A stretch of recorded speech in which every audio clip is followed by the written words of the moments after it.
이제 성인병이다 이렇게 얘기를 했죠. 성인병이라고 얘기한 건 뭐냐면은 이런 병들은 성인이 돼야 걸리는 병이다. 어린아이는 걸리지 않는다. 이런 뜻으로 성인병이라고 했는데 요즘은 이제 그 최근에는 식생활이라든지 또는 이제 생활 습관이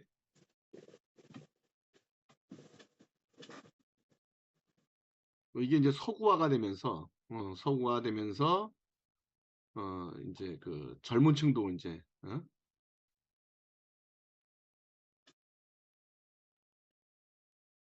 발병을 하게 된다는 거죠. 자, 그렇다면은 이게 옛날에는 성인이 되기 때문에 걸리는 병이라 했는데 이와 같이 젊은이도 발병이 된다. 그러니까 결과적으로 이 질병의 원인은 뭐다? 나이가 아니다. 어, 나이가 아니라 생활 습관이 문제다라는 거죠.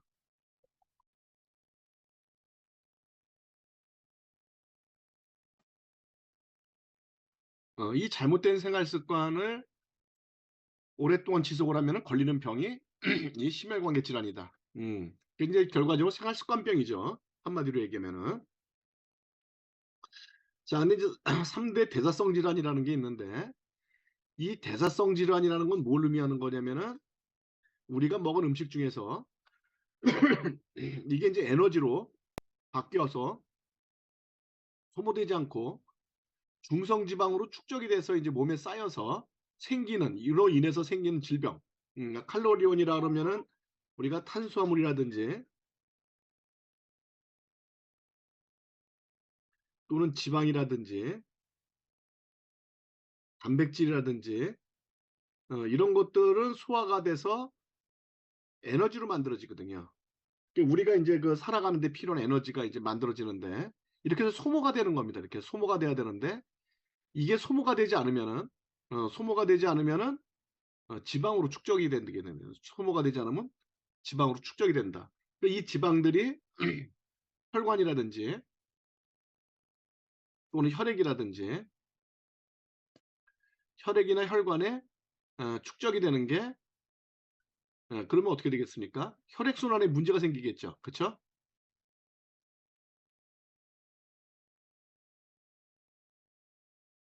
이와 같이 이제 혈관이나 혈액에 지방이 이제 축적이 되게 되면 혈액순환에 문제가 생기겠죠. 그런 걸 우리가 뭐라 그런다? 대사성 질환이라 그런다. 대사성 질환이라 그런다. 이렇게 생각하시면 돼요. 자, 고지혈증. 이건 혈액 중에 중성지방이 많아서 중성지방이 많으면은 그러니까 피 검사를 해봤는데 피 속에 중성지방이 많다. 그러면 이제 우리가 고지혈증이다 이렇게 얘기를 하는 거고요. 고혈압은 이 중성지방이 혈관을 막는 겁니다. 그러니까 혈관이 막히니까 어떻게 되죠? 혈압이 상승하게 되겠죠. 그게 이제 고혈압이고 당뇨는 이 중성지방이 세포 바깥에 쌓여서 인슐린에 대한 민감도가 저하됐을 때 생기는 병이 당뇨병이다. 자, 결과적으로 이런 대사성 질환의 문제는 전부 다 뭐다?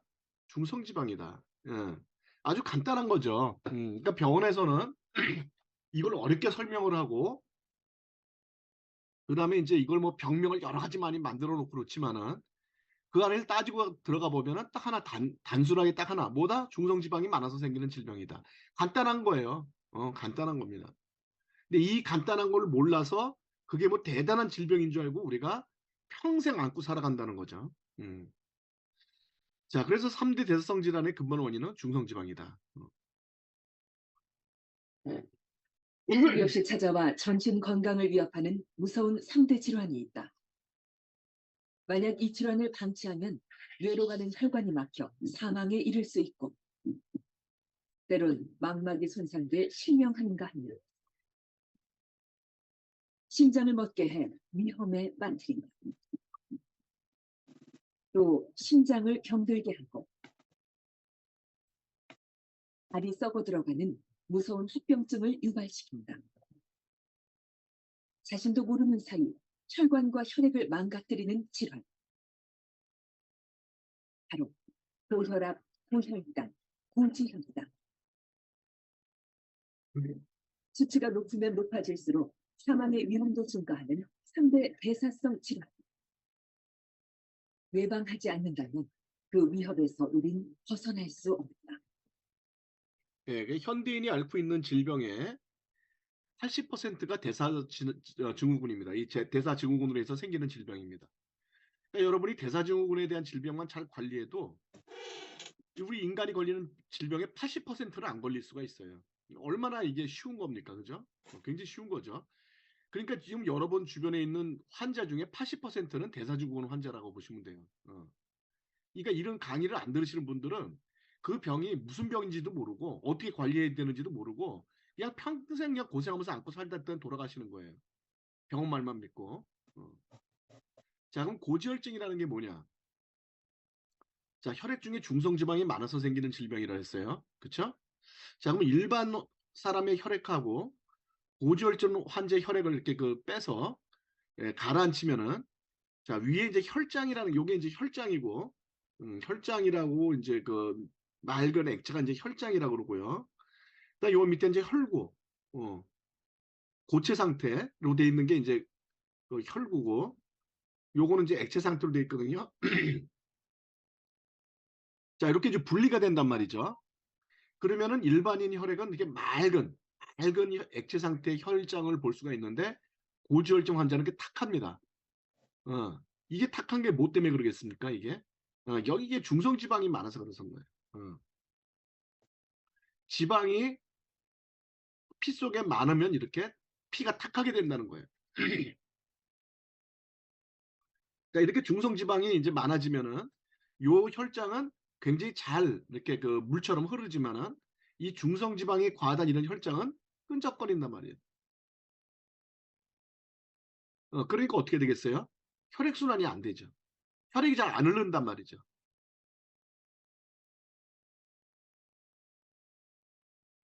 그러니까 혈액순환에 문제가 이렇게 일어나게 되는 거죠. 이렇게 이제 혈액 중에 중성지방이 많으면은 혈액순환에 문제가 발생하게 되고, 혈액순환에 문제가 발생하니까 이제 손발이 차가워진다든지, 여러분 이제, 죄송합니다. 그런 분들 계시잖아요. 한여름에도 손이 차갑다고, 그리고 뭐 추워, 맨날 손 춥다 그러고, 딴 사람들은 안 그래도 자기 혼자만 이렇게 손발이 차갑고 춥고 막 그런 사람들은 혈액순환에 문제가 있는 거예요. 그 다음에 손발이 자꾸 저려오고, 그 다음에 이제 신장 기능이 떨어져서 소변 배출이 잘 안 되고, 그 다음에 이제 어디가 다쳐도 잘 회복이 안 되고, 이런 여러 가지 문제점들이 혈액순환이 안 됨으로써 생기는 증상들이라는 얘기입니다. 자, 그러면 혈액순환은 이렇게 오래 혈액순환이 잘 안 되는 거는 오랫동안 내가 고기를 많이 먹고 술을 많이 먹고 그다음에 뭐 탄수화물을 많이 먹고 이거 뭐 여러 가지 몸에 지방이 쌓이는 걸 오랫동안 지속을 해서 생겼다라고 얘기를 하지만 실제적으로 우리 피는요 술 몇 잔 고기 몇 점만 먹어도 바로 엉겨 붙습니다. 근데 우리는 이게 심각하다고 생각을 못 하는데 한번 보시죠. 그래서 이런 것들은 바로바로 즉시로 해결해야지만 대사질환을 예방할 수가 있는 겁니다. 고기를 즐기고 난 후에 혈액이 어떻게 변하는가? 마이너스 이온, 음이온은 그것을 어떻게 풀어주는가? 그렇게 많이 마시고 먹지 않은 상태였다. 고기를 10저름이나 먹었을까? 그리고 맥주는 3잔밖에 마시지 않았기 때문에 그 정도로는 무슨 변화가 나타날까? 취재팀은 모두 그렇게 생각하고 있었다. 그런데 결과는 생각보다 매우 끔찍한 것이었다.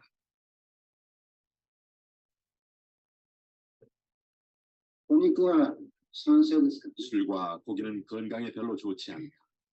수도 없이 들어온 이야기지만 모니터에 나타난 적혈구의 상태가 끈적끈적하게 서로 달라붙어서 소위 말하는 떡처럼 엉켜 있었던 것이다. 그럼 정상 상태는 어떤 모습일까?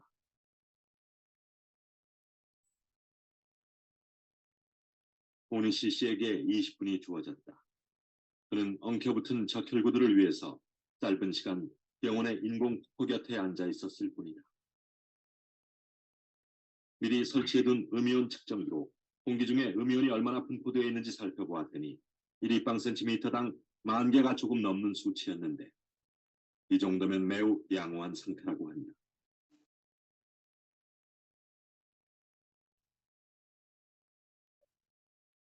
오니시 씨는 심호흡을 몇 번 하는 것으로 주어진 시간을 마감했다. 저 짧은 시간에 무슨 변화가 일어났겠는가. 그러나 술과 고기를 먹고 났을 때보다 이번 결과가 더 놀라웠다.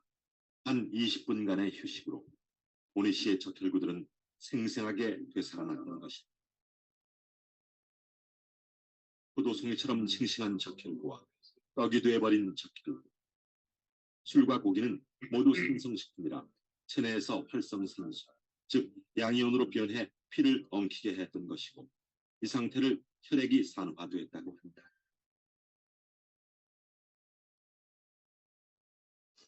폭포 곁에서 맑은 공기를 들이마실 때 오니시 씨의 혈액 속에는 다량의 음이온이 들어가 적혈구를 제 모습으로 돌려주었던 것이다. 네, 이와 같이 아무리 건강한 사람이라도 그냥 우리가 술 먹으면서 고기 먹고 하잖아요. 그럼 바로 피가 엉겨 붙는다는 거예요. 근데 그 상태로 그냥 놔두면 어떻게 됩니까? 그게 계속 지속되면은 계속 피가 떡처럼 엉겨 붙다가 결국 혈관을 막게 되는 거죠. 그러니까 이건 그때그때 풀어줘야 되는데 우리가 그때그때 술 마시고 고기 먹었다 그래서 야 이거 나 이거 혈관 풀어야 돼. 그러고선 멀리 나가갖고서는 음이온이 많은 뭐 폭포수 곁에 가서 심호흡하고 다시 올 수는 없잖아요. 그렇죠? 이런 음이온을 이제 우리가 꼭 폭포수 곁에 가지 않아도 우리가 이제 건강보조식품에 들어가 있는 그 비타민이라든지 이런 걸 먹게 되면은 음이온을 우리가 호흡한 것처럼 똑같이 피가 풀어진단 말이에요. 그러니까 우리가 평상시에 비타민을 잘 챙겨 먹어도 이렇게 혈관 질환이 생기는 거를 엄청나게 지연시키고 막을 수가 있다는 거죠. 근데 나는 건강하니까 비타민 안 먹어도 돼. 그러다가 이제 피가 떡이 돼갖고 이제 뭐 그러고서 술 먹고 저 꼴라가 돼갖고 그냥 피도 떡이 되고 정신도 떡이 되고 결과적으로 건강도 떡이 되는 거죠. 자, 그럼 고지혈증 앞에서 얘기했던 거 다시 한번 동영상을 통해서 보도록 하겠습니다. 이처럼 혈액 내의 지방 성분이 정상보다 많아지면 동맥 혈관벽에 지방이 쌓여 염증이 생긴다. 또 혈관벽이 좁아지고 막히기도 하는데 그로 인해 협심증이나 심근경색, 뇌졸중이나 뇌경색 같은 질환이 나타나기도 한다. 결국 고지혈은 혈액에 지방이 많은 상태를 말한다. 네, 고지혈증은 혈액에 지방이 많은 거예요. 그래서 혈액순환이 안 돼서 2차적으로 혈압이 상승하고 또 거기서 더 진행되면은 피가 안 통해서 심장에 있는 심장 세포가 죽으면은 심근경색이 오고 뇌세포가 죽으면 뇌경색이 오고 이런 식으로 점점 이제 그 병이 진행되게 되는 겁니다. 자, 두 번째 이제 고콜레스테롤 혈증이라는 건 뭐냐면은 혈액 중에 콜레스테롤이 많아서 생기는 질병이에요. 자, 콜레스테롤이라는 거는요, 우리가 나쁜 물질이다 이렇게 생각하지만 실제적으로 콜레스테롤은 나쁜 성분이 아닙니다. 호르몬을 만드는 원료고요. 그 다음에 세포막을 구성하는 구성 성분이에요. 그러니까 호르몬은 뭐예요? 꼭 우리 몸에 꼭 필요한 성분입니다. 자, 우리 몸에 이렇게 꼭 필요한 성분인데 왜 이 콜레스테롤 갖고 그렇게 난리를 피느냐? 그거는 이 콜레스테롤은 두 가지가 있는데요. 고밀도 콜레스테롤이 있고 저밀도 콜레스테롤이 있어요. 자, 그런데 고밀도 콜레스테롤은 중성지방이라든지 또는 저밀도 콜레스테롤을 분해해서 배출시켜주는 좋은 역할을 해주는 콜레스테롤이에요. 근데 저밀도 콜레스테롤은 쉽게 산화가 돼서 파괴가 됩니다. 쉽게 산화돼서 파괴가 돼갖고 뭐야? 혈관을 막아버려요. 그러니까 이걸 나쁜 콜레스테롤이라고 얘기하는 거예요. 그러니까 콜레스테롤 자체가 나쁜 성분은 아닌데 이 저밀도 콜레스테롤은 쉽게 산화돼서 파괴가 돼서 혈관을 막기 때문에 심혈관계 질환을 일으키기 때문에 그래서 우리가 이건 나쁜 콜레스테롤이다 이렇게 얘기하는 거지. 콜레스테롤 자체가 나쁜 게 아닙니다. 이걸 여러분이 정확히 알고 계셔야 돼요. 자, 그래서 고콜레스테롤 혈증이라는 건 뭐냐면요. 단순하게 콜레스테롤 수치가 높은 걸 의미하지가 않아요. 콜레스테롤 수치가 높으니까 나는 약 먹어야 된다. 그건 잘못 알고 있는 거예요. 콜레스테롤 수치가 높아도 상관이 없어요. 단 저밀도가 많으면 안 된다는 거예요. 저밀도가. 저밀도 콜레스테롤이 많으면 안 되고 또 이 좋은 콜레스테롤인 고밀도 콜레스테롤이 적으면 안 된다는 거예요. 그러니까는 내가 약을 먹어야 되는 경우는 어떤 경우냐? 저밀도 콜레스테롤이 많거나 고밀도 콜레스테롤이 너무 적을 때 그때 약을 먹는 겁니다. 무조건 콜레스테롤이 높다고 약을 먹는 게 아니에요. 또 무조건 콜레스테롤이 낮다고 좋은 게 아니에요. 이 HDL이 낮으면 안 좋은 거예요. 어. 그러니까 여러분들 이걸 정확히 구분을 할 줄 알아야 된다는 거예요.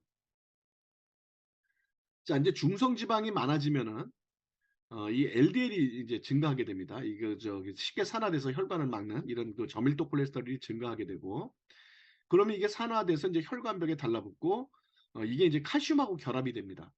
그래서 결과적으로 딱딱해집니다. 그래서 이제 혈관 경화를 일으킵니다. 혈관이 딱딱하게 굳어버립니다.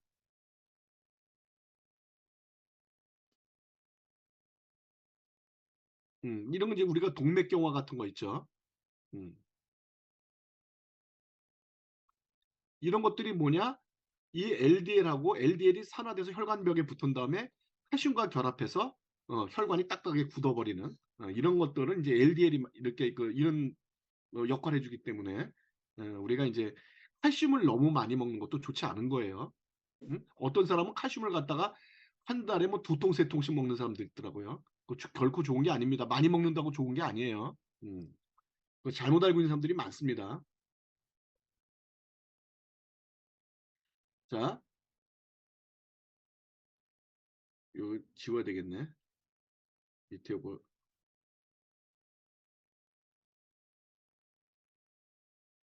어,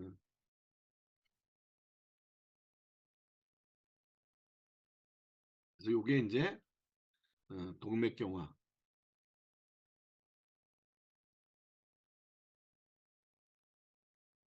이런 걸 일으킨다는 거죠. 자, 콜레스테롤 의미하고 종류를 다시 한번 보도록 하겠습니다. 지방 성분으로 이루어진 콜레스테롤은 우리 몸에서 세포막이나 호르몬을 구성하는 중요한 역할을 하는데,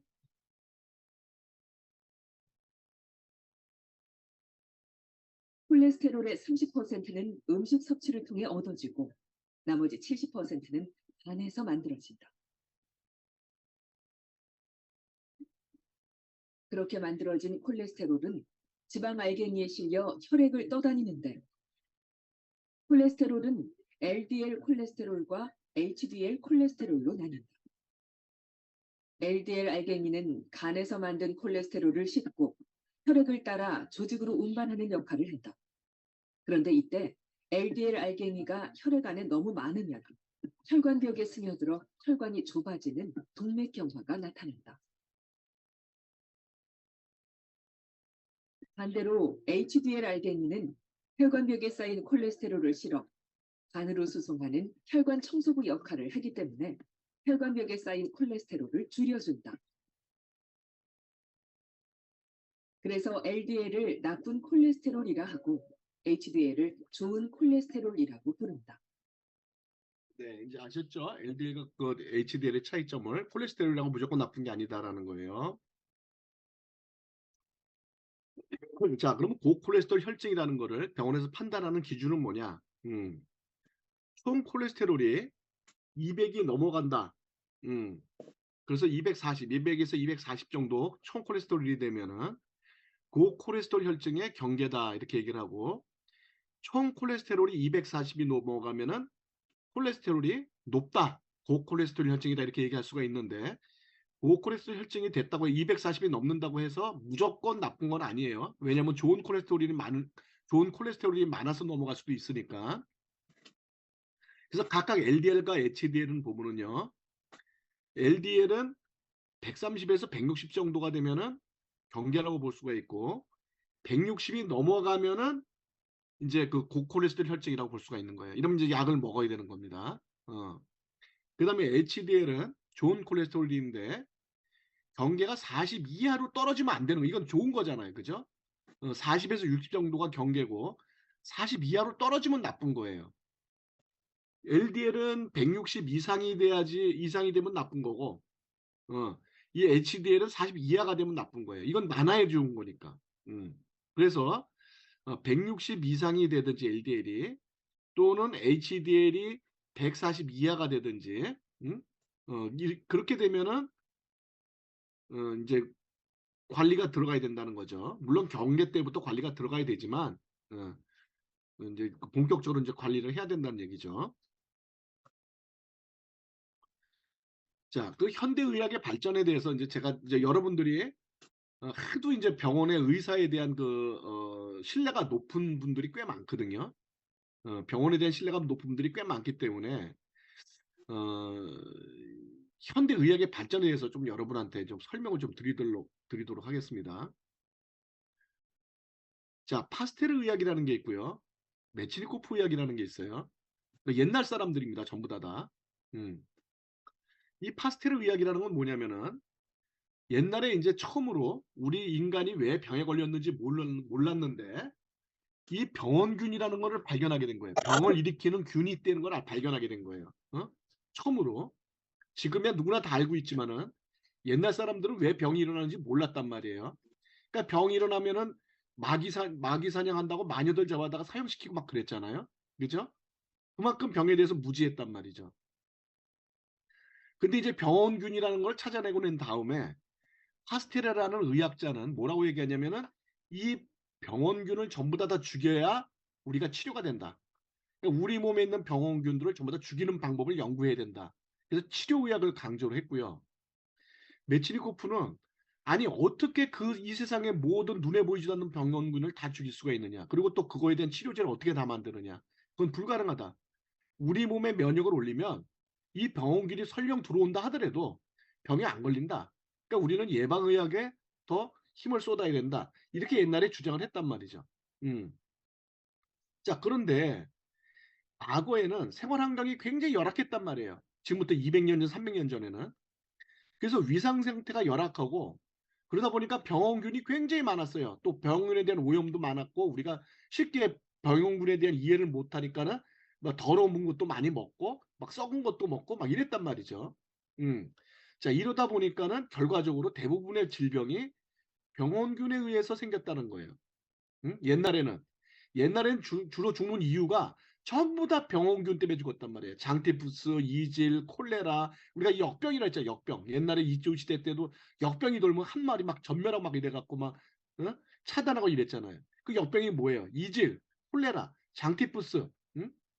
그다음에 무슨 뭐 저기 뭐야 무슨 뭐 천연도, 홍역, 말라리아 뭐 이런 거잖아요. 대부분 옛날에 다 그것 때문에 죽었단 말이죠. 어. 그러니까는 당연히 그 질병에 그런 그 병을 일으키는 병원균을 치료하는 그런 의학이 발전될 수밖에 없었단 말이에요. 옛날에는. 음. 근데 현대는 어떻습니까? 현대에 우리가 어떤 질병을 뭐가 일으키는지 모르는 사람이 있습니까? 코로나 바이러스가 코로나 질병을 일으킨다. 그 증상은 어떻다. 어딜 통해서 감염된다. 다 안단 말이에요. 처음 새로 생긴 것도 우리가 금방 알아낸단 말이에요. 그래서 우리가 어릴 때 어떤 예방주사를 맞아야 된다. 모르는 사람이 아무도 없단 말이에요. 그만큼 지금은 이제 생활 환경이 완전히 개선이 됐고 위생 상태가 깨끗하고 또 병원균에 대한 또 이 병원균을 죽이는 그런 제품들도 많고 이렇단 말이죠. 그러니까 이제는 병원균에 의해서 죽는 사람은 없어요. 이제는. 응? 병원균에 의해서 사망하는 율이 확 떨어진 거예요. 그런데 지금 이제 뭐가 문제냐? 이제 사람이 편해져 갖고 몸으로 움직이는 일은 옛날보다 훨씬 덜하고. 자, 옛날에는 빨래를 한다, 청소를 한다, 뭐 그다음에 이제 난방을 한다. 그럼 남자는 가서 장작 패와야지, 여자는 빨래해야지. 청소는 뭐 로봇 청소기가 어디 있습니까? 사람이 다 청소를 해야죠. 또 밥을 짓는 것도 다 일일이 다 씻어서 하고 모든 게 다 몸으로 했잖아요. 근데 지금은 어떻습니까? 조금만 이동을 해도 자동차 차고 사브락사브락 하죠. 그죠? 어. 그다음에 이제 뭐 저기 무슨 뭐 농사 짓는 거 보세요. 씨 뿌리는 것도 무슨 모내기 하는 것도 사람이 모내기 합니까? 이항기에 불러오면 이항기가 두루룩 갖다 심죠. 약 뿌리는 것도 약 뿌리는 요새 드론이 나타나서 드론이 샥 약 뿌리죠. 어?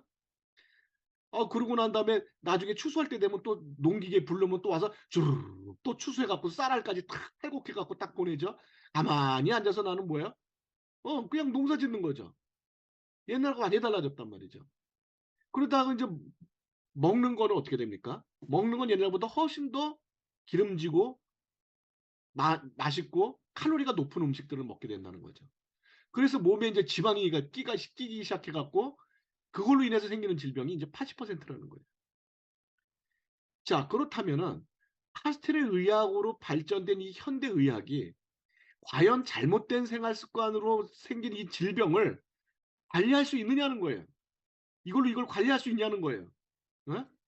관리 못 합니다, 이거를.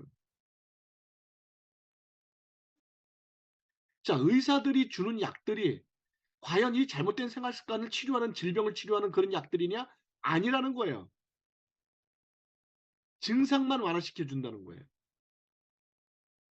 자, 그래서 잘못된 생활 습관에 의해서 생긴 이 대사성 질환은 현대의학으로 치료가 안 돼요. 이건 누가 해야 됩니까? 개인이 습관을 교정해야 돼요.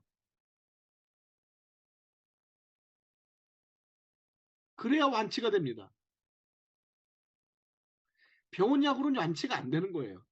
이걸 모르는 사람들이 너무나도 많단 말이죠. 아예 병원 의사가 고치는 거지. 니들이 뭘 알아서 니들이 그런 소리에.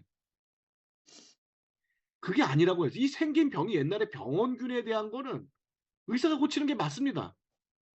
그렇지만 잘못된 생활 습관에서 생긴 질병을 어떻게 의사가 고칩니까? 내가 잘못된 습관을 교정을 해야지. 그렇지 않습니까? 이게 80%라는 거예요. 이 이해를 못하기 때문에 많은 사람들이 지금도 병원에 가서 약 먹고 뭐 하면서 계속 그 합병증을 갖다가 점점 병을 키워가면서 고통스럽게 살다가 그것도 일찍 죽는 것도 아니야. 이제 100세 시대야. 사람 생명을 질질 끌어갖고 고통의 시간을 20년 이상 늘려놨단 말이죠. 아주 고통스럽게 20년 이상을 더 살다 죽어야 된단 말이죠. 건강하게 살다 죽는 게 아니라. 음. 그건 이와 같은 그 현대 의학의 문제점을 몰라서 그렇게 그 바보짓을 하는 겁니다. 자, 그러면은 이런 심혈관계 질환이 생기면은 병원에서 어떻게 처방을 해주느냐? 자, 첫 번째는 항혈액 응고제라는 걸 줍니다. 이건 뭐냐면 혈액이 굳지 않도록 방해를 한다는 거예요.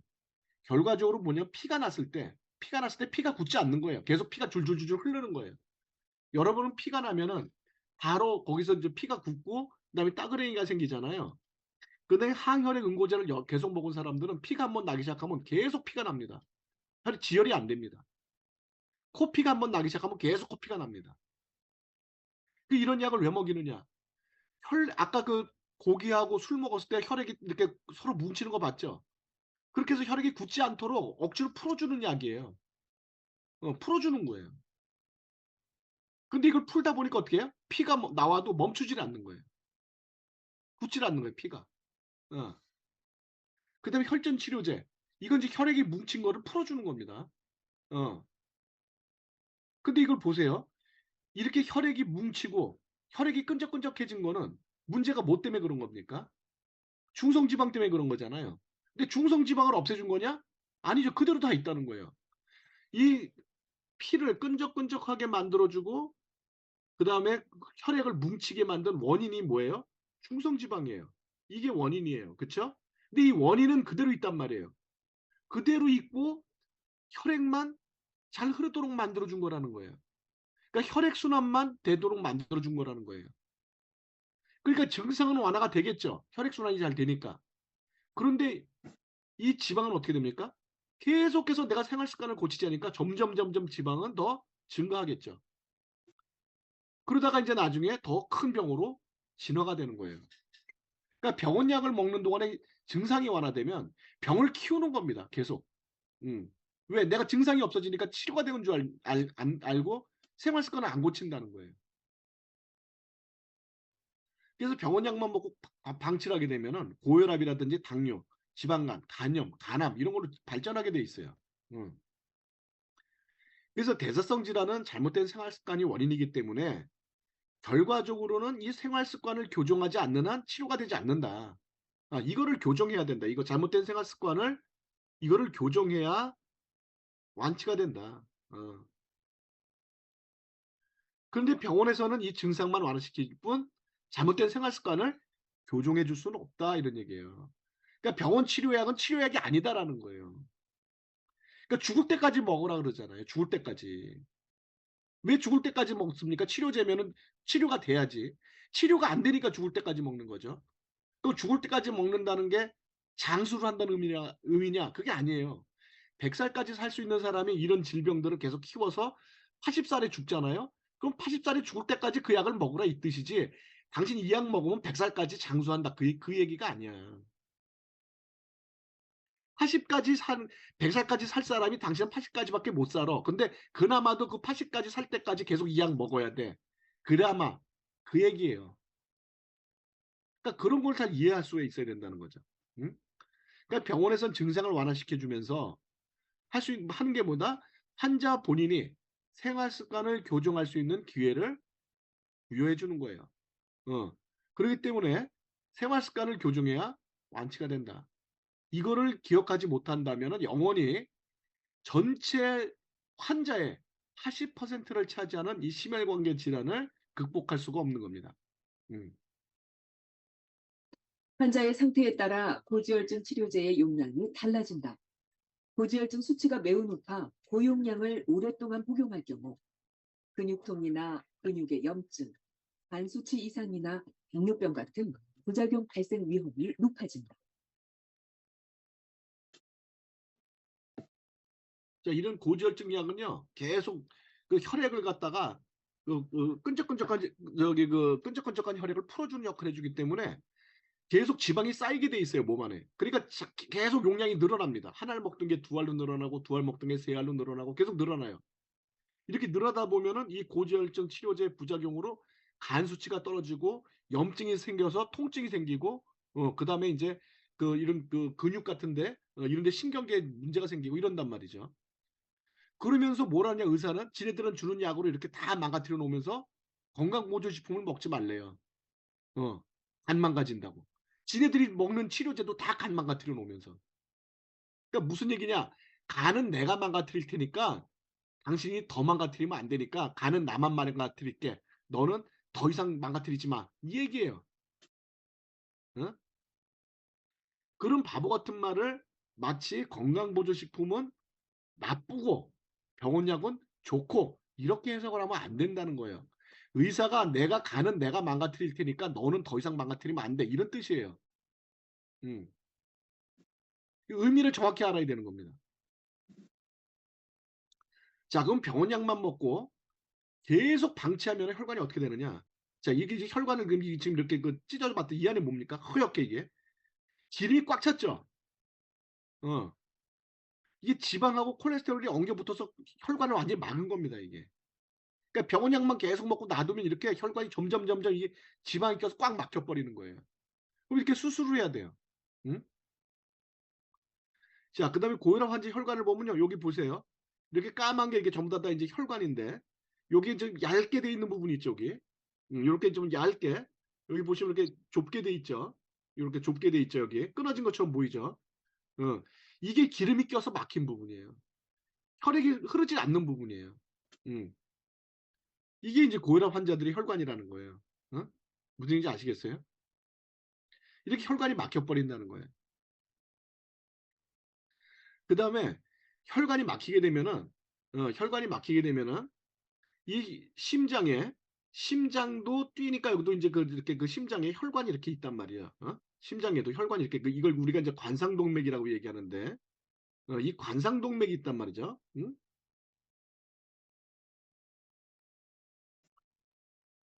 이게 이제 심장에 혈액을 공급하는 혈관이에요. 심장도 계속 뛰는 근육이잖아요. 그러니까 혈액이 필요할 거 아닙니까? 그러니까 심장에 이 혈액을 공급하는 게 관상동맥인데 이 관상동맥이 막히면은 자 이렇게 되면은 심장이 혈액순환이 안 되겠죠. 심장에 혈액을 공급하지 못해서 심장세포가 괴사됩니다. 죽는다는 얘기예요. 이 심장세포가 괴사되는 걸 우리가 뭐라 그러냐? 이걸 심근경색이라고 얘기한다는 거예요. 자, 그럼 병원에서 심근경색입니다 하고 얘기하면 무슨 뜻이에요? 심장으로 가는 혈관이 지방으로 막혔다 그 뜻이에요. 응?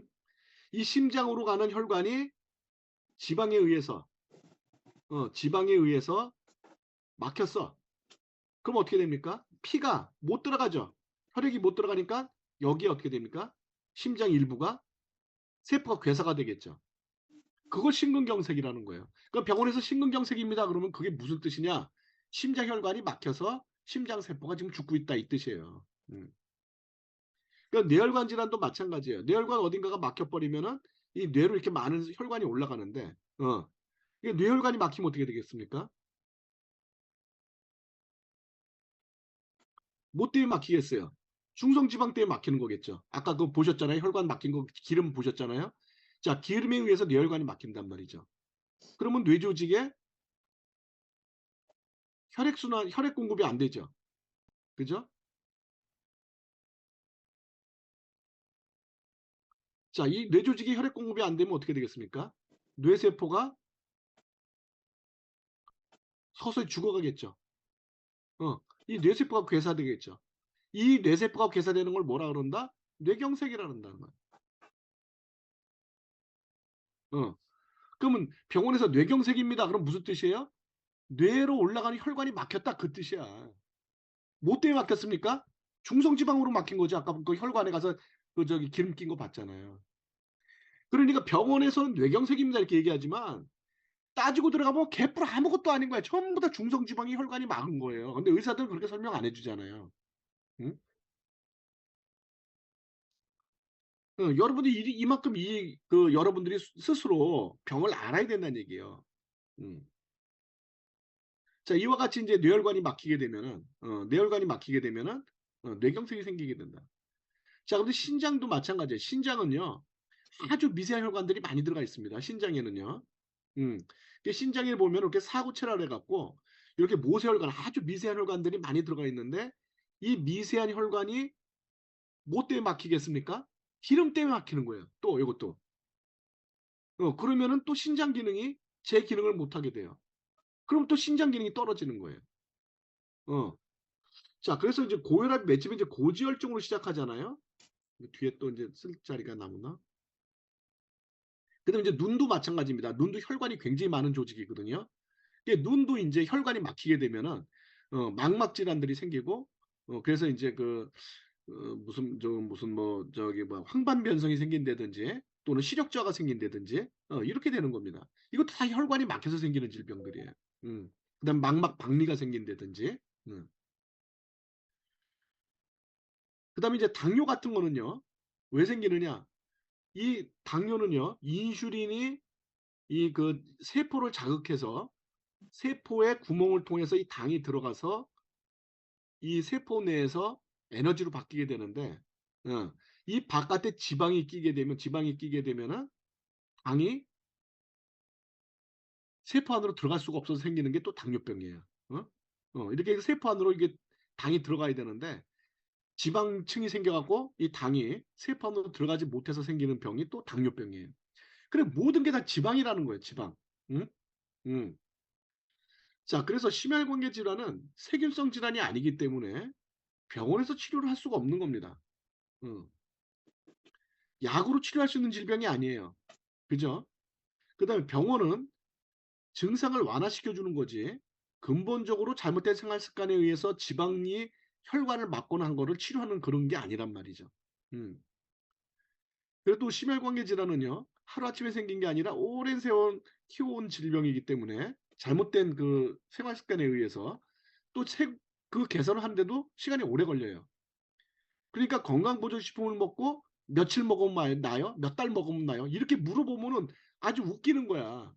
그 병을 10년, 20년 키워갖고서는 건강보조식품 몇 달 먹고 나면은 그게 다 없어지면은 그러면 뭐 죽는 사람 없게? 병에 걸리는 사람 없게요? 내가 병을 10년, 20년 키웠으면 그걸 개선하는데도 5년, 10년이 걸리는 겁니다. 그거 아니면 고칠 수 있는 병원에서 고칠 수 있는 게 아니에요. 잘못된 생활 습관을 교정을 해야 되고 이거는 병원에서 관리하는 게 아니라 본인 스스로 해야 된다.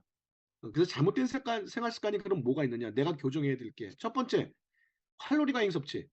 탄수화물, 지방, 단백질의 섭취를 줄여야 된다. 특히 탄수화물 섭취를 줄여야 된다. 어? 이 중에서도 특히 탄수화물의 섭취는 무조건 줄여야 됩니다.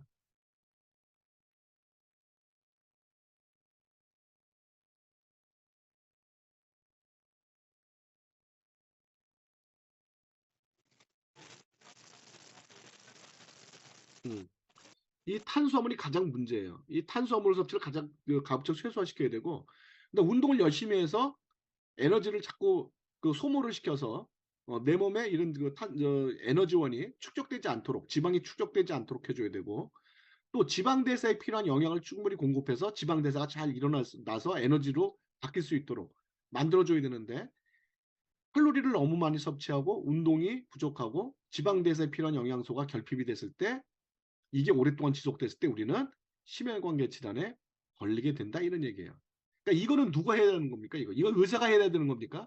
이거 본인이 해야 된다는 거예요. 본인이 해야죠. 이거 의사가 이걸 어떻게 해줍니까? 할 수가 없죠. 음. 자, 그럼 칼로리 과잉 섭취라는 거는 칼로리원은 아까도 얘기했지만은 소화가 돼서 당이 된 후에 태워져서 에너지로 바뀌는 거거든요. 그 탄수화물, 지방, 단백질인데 그 중에서도 이 탄수화물이 가장 큰 문제다, 이거예요. 이 탄수화물이. 음. 이게 가장 큰 문제예요. 그러니까 탄수화물을 가급적 줄여야 된다. 그럼 탄수화물이 들어가 있는 음식이 뭐겠습니까, 여러분? 쌀밥. 그 다음에 또 뭐가 있어요? 잡곡도 탄수화물이 들어가 있죠? 그죠? 빵, 국수, 떡, 어? 이렇게 전부 다 탄수화물이죠. 밀가루라든지 쌀가루 같은 거 만든 거, 곡물류로 만든 거. 그 다음에 과자. 여러분 과자 좋아하죠? 과자. 과자. 그 다음에 이제 그 아이스크림. 그 다음에 이제 당분, 달달한 거. 이게 전부 다 탄수화물이에요. 그러니까 입맛에 맞는 거, 우리가 맛있게 먹을 수 있는 건 거의 대부분 탄수화물이에요. 음. 자, 이렇게 이제 그 칼로리를 과잉 섭취하게 되면은 이제 이거 미토콘드리아라는 게 우리 세포 속에 있습니다. 이제 이 세포 속에서는 우리가 식사를 하게 되면은 이제 혈당이 상승하게 되죠. 왜냐하면 이 칼로리원이 소화가 돼서 당이 되니까, 그죠? 당이 되니까 어떻게 돼요? 혈당이 상승하게 되죠. 그렇죠? 혈당이 상승하면은 인슐린이 분비가 됩니다. 그러면 이 인슐린이 우리 혈관, 그러니까 이 세포벽을 자극해서 세포가 열리면 당이 이 미토콘드리아로 들어가서 그 에너지로 이렇게 생산이 되는 겁니다. 이 과정이 이제 그 칼로리가 에너지로 바뀌는 과정이에요.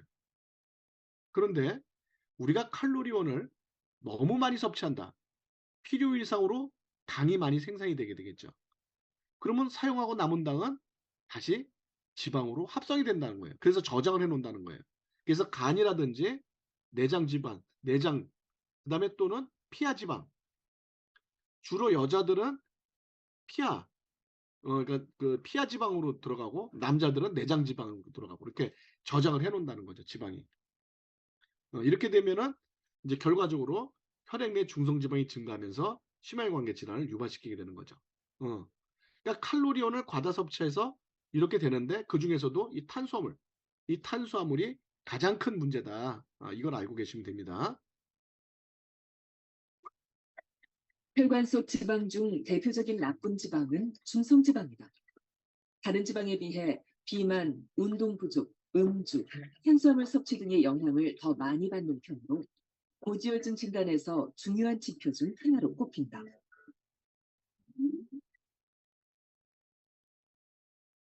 특히 과도한 탄수화물 섭취는 고지혈증의 원인이 되는데 탄수화물을 많이 먹으면 탄수화물이 빠르게 소화되면서 혈당이 급격하게 올라간다. 그러면 혈당을 낮추기 위해 췌장에선 인슐린을 분비한다. 인슐린은 혈액 속으로 분비되는데 당을 분해해 에너지로 전환시키는 역할을 한다. 하지만 당이 에너지로 쓰고도 남을 만큼 많아지면 결국 남은 당은 내장 지방으로 저장된다. 당연히 혈액의 지방 성분도 많아지게 되는 것이다. 이렇게 해서 이제 칼로리를 우리가 과잉 섭취하면은 체지방이 증가하고 그다음에 혈관 내 중성지방이 증가하면서 심혈관계 질환을 일으키게 된다라는 겁니다. 자, 그러면 우리가 아까도 얘기했지만은 쌀이라든지 그다음에 잡곡이라든지 빵, 국수, 우리 입맛에 맞는 것들 이런 것들을 못 먹고 살면은 왜 살아? 인간이 살던 게 뭐예요? 행복하게 살라 그러면은 내가 맛있는 것도 마음대로 먹고, 응? 그다음에 요새 맛집도 얼마나 많습니까? 그럼 내가 행복하게 이렇게 살아야 되는데 그걸 먹지 말라 그러면은 아니 뭐하러 사는 거야? 살 이유가 뭐가 있어요? 살 이유가 없잖아요.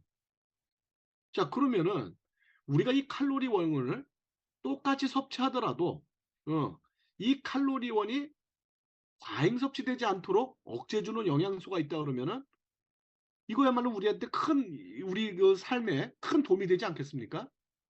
그죠? 그게 바로 식이섬유예요. 어. 자, 식이섬유라는 거는 어디에 많이 들어가냐면은 채소라든지 음, 또는 과일 같은 데 이제 많이 들어가 있죠. 식이섬유가. 이 식이섬유는 음식에 있는 지방을 흡착 배출시켜 주고요. 그다음에 당의 흡수속도를 조절해 줌으로써 혈당을 조절해 줍니다. 이 혈당을 조절해 주면은 당이 천천히 상승하기 때문에 인슐린 분비가 적게 나오게 되고 상대적으로 인슐린 분비가 적어지면 지방 합성이 떨어지게 되는 거예요. 자, 그래서 천천히 당을 흡수하게 만들면 똑같은 칼로리를 섭취하더라도 같은 칼로리를 섭취하더라도 체지방 증가가 억제됩니다.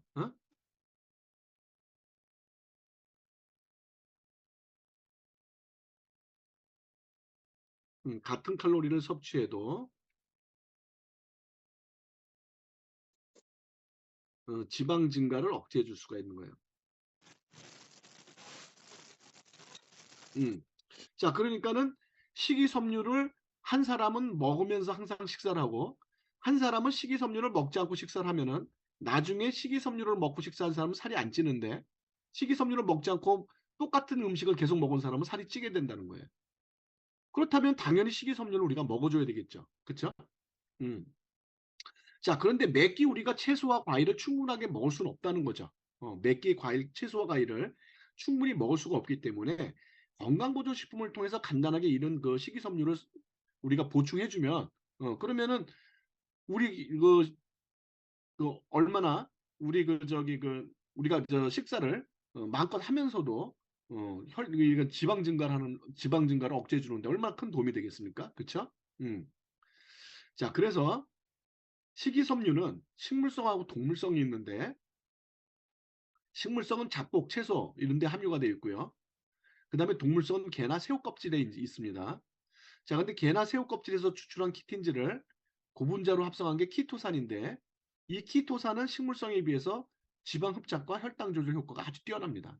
그래서 이 키토산을 이용해서 만든 식이섬유가 식물성과 그 키토산을 50대 50으로 섞은 식이섬유로 만든 제품이 파이버넷이라는 게 있어요.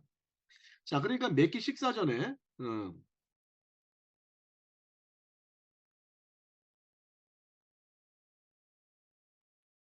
몇 끼 그 식사 전에 섭취를 하게 되면은 우리가 식이섬유를 항상 채소나 과일을 먹고 식사를 한 거나 똑같은 효과를 줄 수가 있다는 거예요. 그러면 똑같이 식사를 해도 살이 덜 찌고 중성지방이 덜 증가한다는 거예요.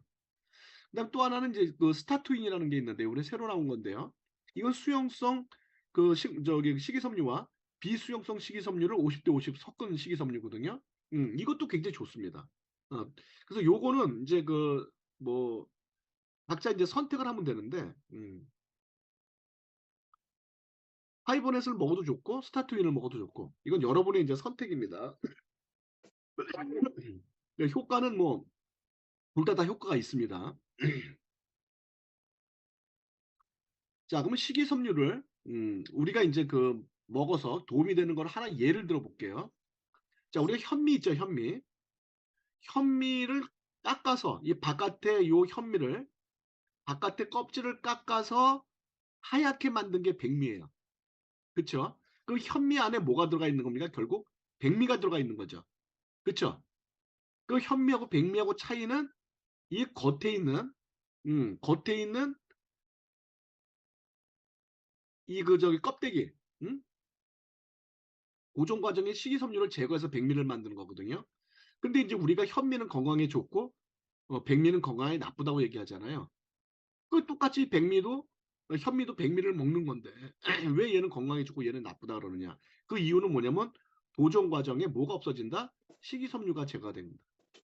그러니까 결과적으로 현미가 몸에 좋다 그러는 거는 식이섬유를 함께 먹기 때문에 이게 식이섬유거든요. 껍데기가. 그게 노랗잖아요. 현미는 색깔이 노랗잖아요. 그렇죠? 이 식이섬유를 같이 먹으면 좋은 거고 식이섬유를 제외한 이건 탄수화물만 먹는 거죠. 그렇죠?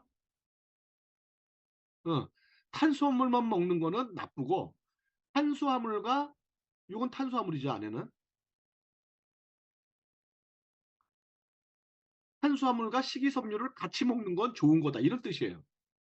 무슨 얘기인지 아시겠어요? 그러니까 현미는 몸에 좋고 백미는 나쁘다. 그건 무슨 뜻이냐? 식이섬유를 같이 먹는 건 괜찮고 식이섬유를 빼고 먹는 건 안 좋다. 이런 뜻이에요. 간단하잖아요. 그죠? 그래서 우리가 식이섬유를 먹어야 된다는 거예요. 백미를 먹더라도 식이섬유를 먹으면 문제가 없다 이런 얘기예요. 그러니까 이제 그 여기 왜 오버드라이브로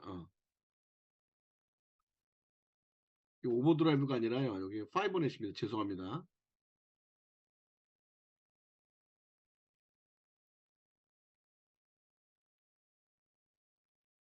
파이버넷을 이제 먹는 게 결과적으로 현미 먹는 거랑 같은 거다 이런 얘기입니다.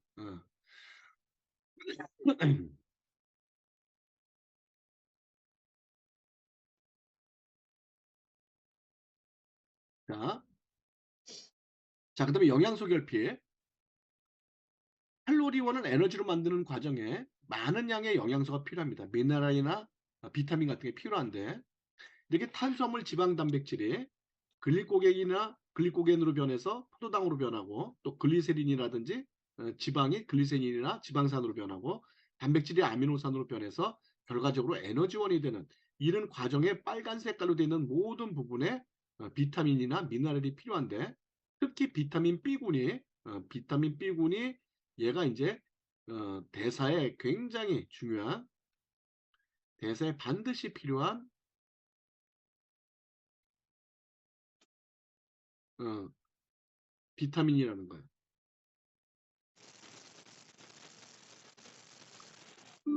음식물 속에 들어있는 영양소 중 탄수화물, 단백질, 지방 등 3대 영양소는 혈액을 타고 세포 속으로 들어가 에너지 발전소인 미토콘드리아에 의해 우리 몸에서 활용할 수 있는 에너지가 된다.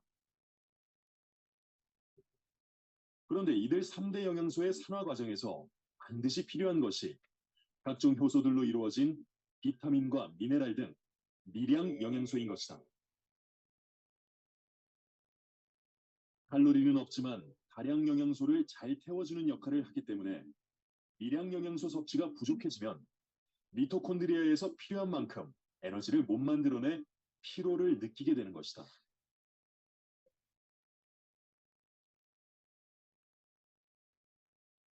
또한 에너지로 채 바뀌지 못한 열량은 혈액을 떠다니다 그대로 몸에 축적된다. 네, 이와 같이 영양소가 우리 지방을 없애는데 굉장히 중요한 역할을 해준다는 거죠. 그래서 비타민 B군이 부족하게 되면은 에너지 생산이 감소하면서 만성 피로 증상이 올 수가 있고요. 그 다음에 장 소모가 잘 안 되니까 혈당이 상승하고요. 그 다음에 체지방이 증가가 잘 됩니다. 그리고 이제 그 식단 조절을 하고 운동을 열심히 해도 잘 안 빠져 체지방이 잘 안 빠집니다. 자, 이런 게 이제 비타민 B군이 부족할 때 또 영양소가 부족할 때 나타나는 증상들입니다. 그러니까 이렇게 그 식단 조절하고 운동하고 해도 체지방 안 빠진다고 막 그냥 왜 그러냐고 징징대는 분들이 계신데 그런 분들이 다 뭐예요? 비타민 B군이 부족한 겁니다. 그다음에 이제 혈당이 이제 그 공복 혈당이 계속 올라간다고 징징거리는 분들 그거 다 뭐예요? 비타민 B군이 부족해서 그러는 겁니다. 자, 근데 비타민 B군을 우리가 그 섭취할 때 조심해야 되는 게 뭐냐면은 비타민 B군은 흡수 총량이 결정돼 있어요. 그러니까 무슨 얘기냐면은 비타민 B군 전체 합쳐서 딱 요만큼만 흡수가 된다 이런 얘기예요. 요까지만 흡수가 된다는 거예요. 자, 그런데 만약에 비타민 B6 혈액 검사를 해보니까 비타민 B6가 부족해. 그러니까 병원에서 뭐라 그러냐면은 비타민 B6를 사서 드세요. 이렇게 얘기를 한단 말이죠. 자, 그럼 내가 비타민 B6를 약국에서 사서 먹었다. 그럼 어떤 일이 벌어지느냐? 자, 비타민의 흡수 총량은 결정되어 있다 그랬죠. 여기서 더 올라갈 수가 없어요. 그러면은 비타민 B6를 집중 섭취하면은 이 B6는 증가하지만 나머지 B1, B2, B5, B12 흡수량이 줄어든다는 거예요. 그러니까 결핍된 거 한 가지 B6를 먹게 돼, 결핍된 비타민 한 가지를 먹게 되면은 나머지 비타민이 다 결핍 상태로 돌아가 버린다는 거예요. 그렇기 때문에 비타민 B군은요, 한 가지만 부족해도 비타민 B군을 골고루 섭취해야 됩니다. 그러니까 이런 사람들 있죠. 내가 혈액 검사해 보니까 비타민 B5가 부족하대. 니네 뭐 B5 없어? 아, 우리 오버드라이브라고 있는데 거기 비타민 B군이 잔뜩 들어있어. 그러니까 아니 난 다른 건 필요 없고 B5만 먹으면 돼. 병원에서 그만 부족하다 그랬어. 그건 바보라 이거예요. B5를 계속 먹으면 또 다른 비타민이 부족해진다는 거예요. 다른 비타민 B군이 부족해진다는 거예요. 왜? 비타민 B군은 흡수 총량이 결정돼 있어요. 여보다 남는 건 어떻게 됩니까? 다 소변으로 배출돼요. 만약에 이만큼을 더 섭취했다. 이건 소변으로 배출됩니다. 흡수가 안 돼요. 그렇기 때문에 한 가지를 집중적으로 먹는 거는 안 되는 겁니다. 그래서 여러분들이 이제 영양제를 먹고 소변이 노랗게 되는 게 그게 이제 비타민 B군이 여유분들이 자꾸 나와서 소변이 노랗게 되는 겁니다.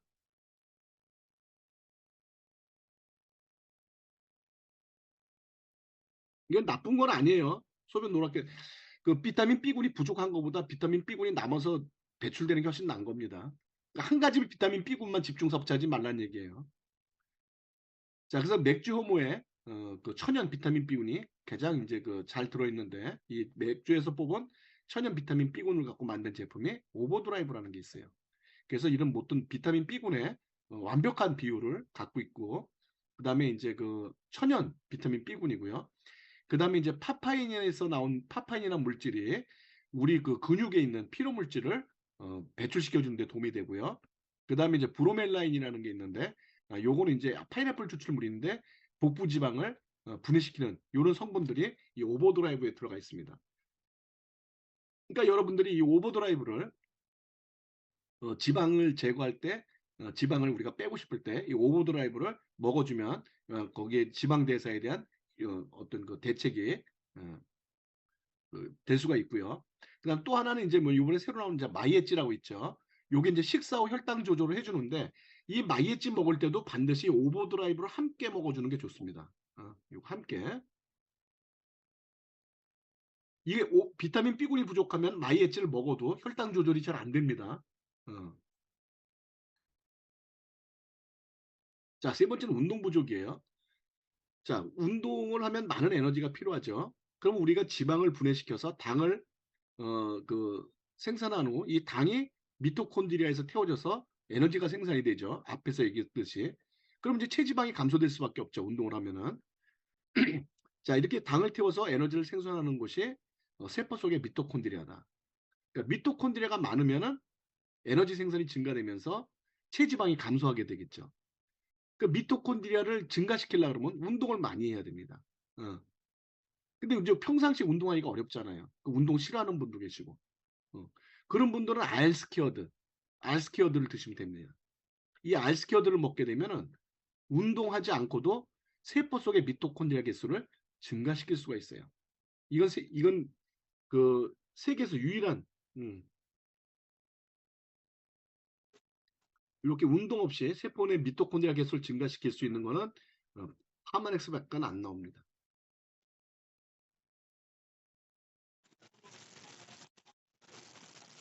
다른 회사 이런 제품이 없어요. 아까 무슨 뭐 식이섬유라든지 비타민 B군 같은 건 다른 회사도 나오지만 이 알스케어드 같은 제품은 전 세계에서 오로지 파마넥스에서만 생산이 가능합니다. 다른 데는 이게 없습니다.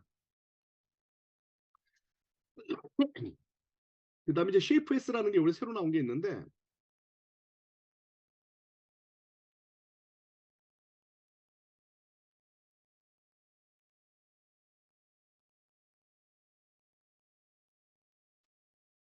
자, 요게 이제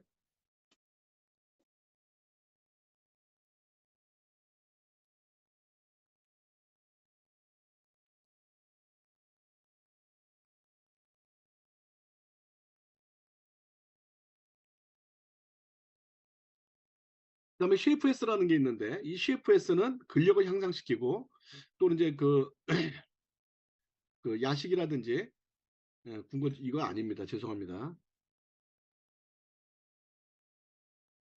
잘못된 거예요. 마이트라 연프입니다. 이거는 근력을 이제 향상시키고 에너지 생산을 증가시키는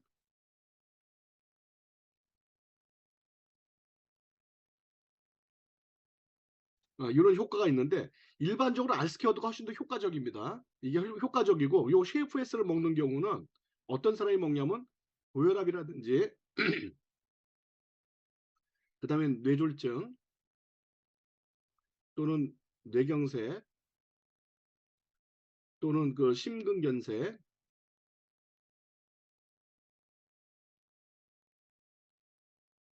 이런 증상들이 있는 사람들은 CFS를 먹고요. 나머지는 전부 다 알스케어드 먹으면 됩니다. 이런 증상이 있는 사람들은 알스케어드 안 먹는 게 좋아요. 자, 그래서 알스케어드를 갖고 실제적으로 한 달 동안 복용했을 때 미토콘드리아가 얼마큼 증가하냐는 것을 한국 TCM을 통해서 검사해 봤을 때 미토콘드리아 수가 무려 한 달 동안에 646.4%가 증가하는 걸 확인할 수가 있었고요. 또 다른 분 한 분도 임상 검사를 해본 결과 1212%, 약 12배가 유전자 검사를 통해서 미토콘드리아가 실제적으로 증가되는 임상 실험 결과를 이거 제가 직접 한 겁니다. 다른 그 의사 선생님 두 분을 모시고 그러니까 이거는 의학적으로 반박할 수가 없어요. 알스케어드를 먹게 되면 미토콘드리아 개수가 획기적으로 증가한다. 이거는 의학적인 증거입니다. 자, 그래서 심혈관계 질환은 이제 정리를 해보면은 잘못된 생활 습관이 원인이고 이건 병원에서 고칠 수가 없다. 본인이 생활 습관 교정을 노력을 해야 되고요. 병원의 약은 치료제가 아니라 증상만 완화시켜 주기 때문에 이 병원 약만 믿고 계속 먹게 되면은 이것만 먹고 계속 이제 방치하면은 그러면은 병이 진화가 된다.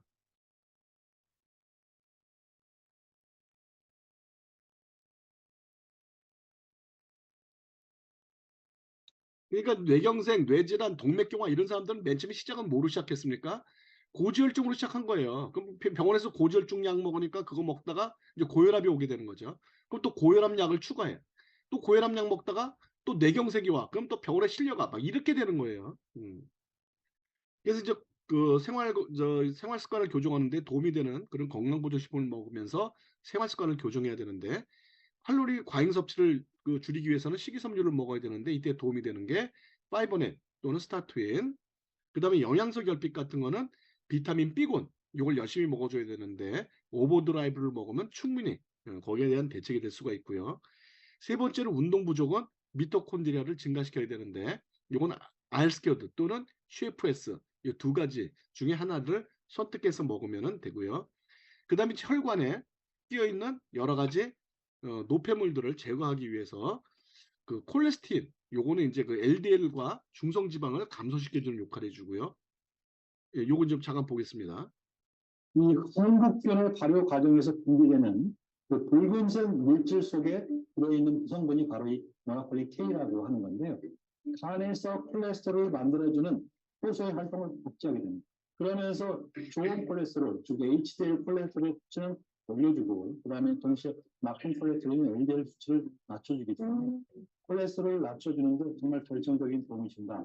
이런 게 이제 사실 밝혀낸 건데 뿐만 아니라 콜레스테롤 수치가 나쁜 환자들을 대상 8주간 매일 1.2g의 한국을 먹게 한 결과 총 콜레스테롤과 나쁜 콜레스테롤은 각각 23%와 31%를 감소하였고 전 콜레스테롤은 20%가 상승하였다. 네, 이와 같이 홍국을 이용해서 만든 제품이 바로 요게 혈관 청소에 좋은 그 콜레스테롤 요거고요. 그다음에 오메가3 요거는 이제 RTG 공법으로 생산한 그 마린 오메가라는 제품이 있어요. 크릴새우 오일을 약 30% 정도 함유를 하고 있는데 최근에 오메가3 제품 중에서 크릴새우 100% 이런 게 나오잖아요. 그 크릴새우가 오일이 좋다 그래갖고 그래서 이게 크릴새우 오일이 이게 마린 오메가에도 30% 정도 함유가 돼 있습니다. 자, 그런데 최근에 나와서 크릴새우 오일 100%라고 얘기하는 것들 있잖아요. 그 제품들이 과연 좋은 걸까? 그렇지가 않습니다. 지금 보시는 크릴 오일은 올해 초 건강 채널 방송에서 한번 소개되고 나서 홈쇼핑에서 매진을 몇 번 하더니 갑자기 엄청나게 인기를 끌었는데요. 그야말로 완전 대박을 터뜨린 겁니다. 저는 의사니까 이 크릴 오일에 대해서 2009년경 처음 알게 되었는데요. 벌써 10년이 됐습니다. 그 당시에도 미국을 비롯해서 서구권에서도 인기를 끌긴 했는데 우리나라처럼 대박이 나거나 그러지 못했어요. 그 인지질이 560mg이네요. 그럼 56%가 됩니다. 인지질이 50%가 넘어가면 한패할 가능성, 즉 변질될 가능성이 높아집니다. 그런데 이 문제를 아스타잔틴이 워낙 항산화 효과가 좋으니까 이를 해결할 수 있다는 식으로 설명을 드린 것입니다. 그런데 말입니다. 아무리 효과가 좋아도 적어도 500마이크로그램, 즉 0.5mm 정도는 되어야 충분한 효과를 발휘할 수 있을 거라고 생각합니다. 20.7 마이크로그램은 너무 함량이 적어요. 많이 들어갑니다. 다시 돌아와서 이제는 EPA와 DHA 함량에 대해 인지질 함량이 상대적으로 많다 보니까 EPA와 DHA 합, 즉 오메가3의 양이 합계 약 280mg, 보통의 오메가3 보충제 함량보다는 서너 배 낮습니다. 많이 낮죠. 이 정도 오메가3 양으로는 건강에 도움이 되는 기능성 식품으로는 턱없이 부족하다는 것이 제 생각입니다. 자, 자세히 보세요. 본 제품은 일반 식품입니다. 라고 되어 있죠. 건강기능식품이 아니네요. 일반 식품이라는 것은 우리가 보통 잘 알고 있는 건강보조식품하고는 다른 조금만 엄밀히 말하면 그냥 건강에 좋은 음식이라는 겁니다. 자, 보셨죠? 이와 같이 크릴 오일을 100%로 만들었다고 하는 거는 실제로 건강보조식품도 아닐 뿐더러 일반 식품으로 분류가 되어 있고요. 오히려 DHA나 EPA가 이 크릴새우에는 너무 적기 때문에 여기에 그 일반적인 오메가3 지방산하고 같이 이렇게 섞여 있어야지만 최고의 성능을 발휘하지 단독으로 크릴새우 100%라는 게 결코 좋은 게 아니다. 이건 의사가 정확하게 분석을 해서 말씀을 주신 겁니다. 그러니까 여러분들이 크릴새우 100% 그거 찾는 분이 있다면은 그거는 건강보조식품이 아니라 일반 식품으로 돼 있으니까 잘 보라고 그 얘기만 해줘도 돼요. 응? 일반 식품으로 돼 있다. 그리고 그거는 DHA나 EPA 함량이 너무 턱없이 부족하다. 그 두 가지만 잘 여러분이 얘기해 주셔도 됩니다. 자, 오늘은 여기까지 하고요. 지금 오늘 여기까지 심혈관계 질환에 대해서 여러분한테 말씀을 드렸고요. 혹시 이해가 잘 안 되는 부분이나 그런 질문사항 있으시면 질문 주시기 바랍니다. 질문.